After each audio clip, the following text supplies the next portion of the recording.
नमस्कार सर्वांना। आज मी बनवते आहे हेल्दी डोसा। हेल्दी डोसा बनवण्यासाठी मी सगळे स्प्राउट्स घेतले आहे। त्यासाठी 1 वाटी दही आणि क्रिस्पीपणा येण्यासाठी 1 वाटी रवा घेतला आहे आणि स्प्राउट्समध्ये मोड आलेले मूग घेतले आणि चणे घेतले मोड आलेले, मटकी आहे मोड आलेली। हे सगळं अंदाजे प्रमाण घेतलं आहे आणि हिरवी मिरची, लसूण आणि आलं घेतलंय आणि चवीनुसार मीठ। आता हे सगळं आपण मिक्सरला वाटून घेऊ। सर्वात आधी मी सगळे मोड आलेले धान्य बारीक करून घेईल मिक्सरला।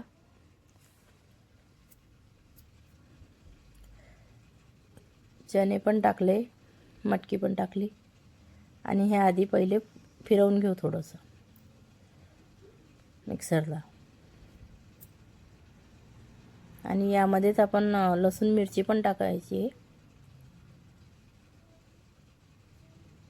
लसूण मिरची आणि आलं हे बारीक करून घेतलंय मिक्सरला।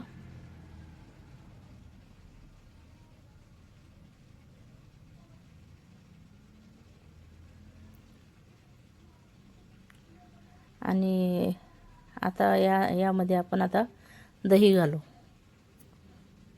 थोडंसं मिक्स करून दही टाकू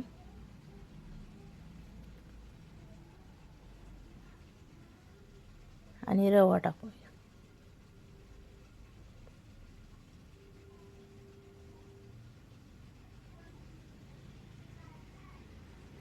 रवा टाकल्यानंतर परत फिरवून घेऊ। हे डोसे खूप छान आणि क्रिस्पी होतात मेन म्हणजे, आणि ते हेल्दी पण आहे खायला।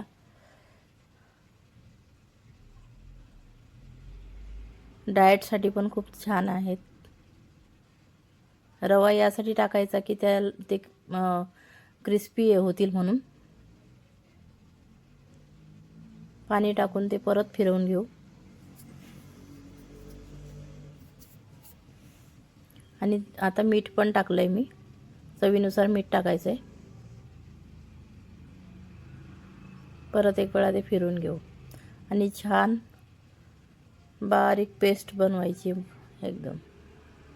आपलं इडलीचं सारण जसं असतं तसं डोश्याचं बारीक करून घ्यायचं आहे।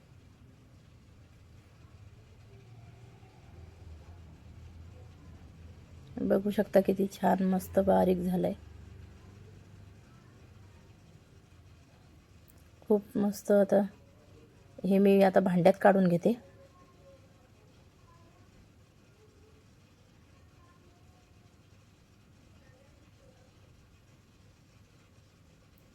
हे पूर्ण मी भांडं धुवून त्यात पाणी पण थोडं अजून टाकलं आहे। नंतर आता चटणी बनवते। त्यासाठी ओलं खोबरं, लसूण, थोडेसे शेंगदाणे आणि मिरची भाजलेली, कोथिंबीर आणि मीठ घेतलंय। ते पण पूर्ण सगळं वाटून त्याची चटणी बनवून घेतली। ही चटणी छान होते।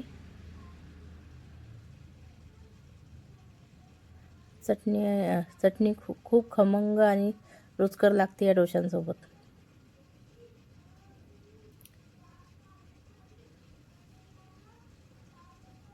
तुम्ही फक्त खोबऱ्याची पण करू शकता, पण मी त्यामध्ये शेंगदाणे पण टाकले।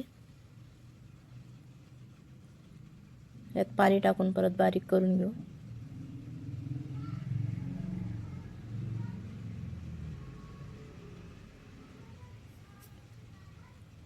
बघा किती छान चटणी झाली।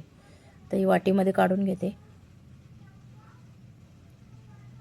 परत त्यामध्ये पाणी टाकून भांडं पूर्ण हे करून घ्यायचं, म्हणजे पातळ पण होते आणि चटणी तुमच्या आवडीनुसार तशी पातळ करायची भांडं विसळून।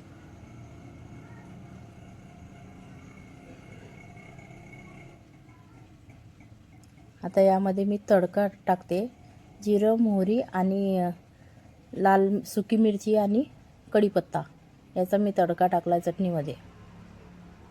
आता हे बाजूला ठेवू।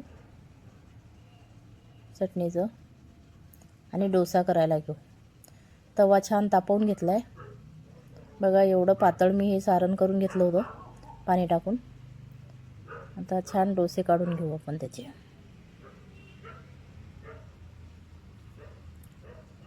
डोसा छान क्रिस्पी होतो.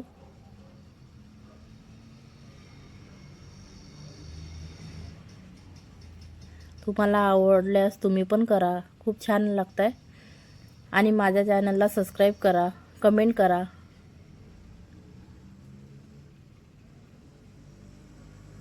आणि अशाच रेसिपी मी परत टाकेल.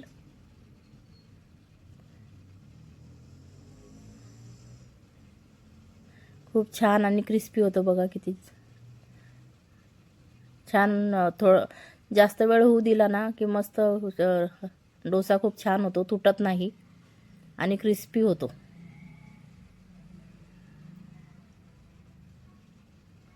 परत एक दुसरा टाकलाय. छान क्रिस्पी डोसे करून घेतले आणि बघा चटणी सोबत आपण सर्व केले. हे बघा खूप छान डोसे झाले. आणि मेन म्हणजे चवीला पण छान होतात ते.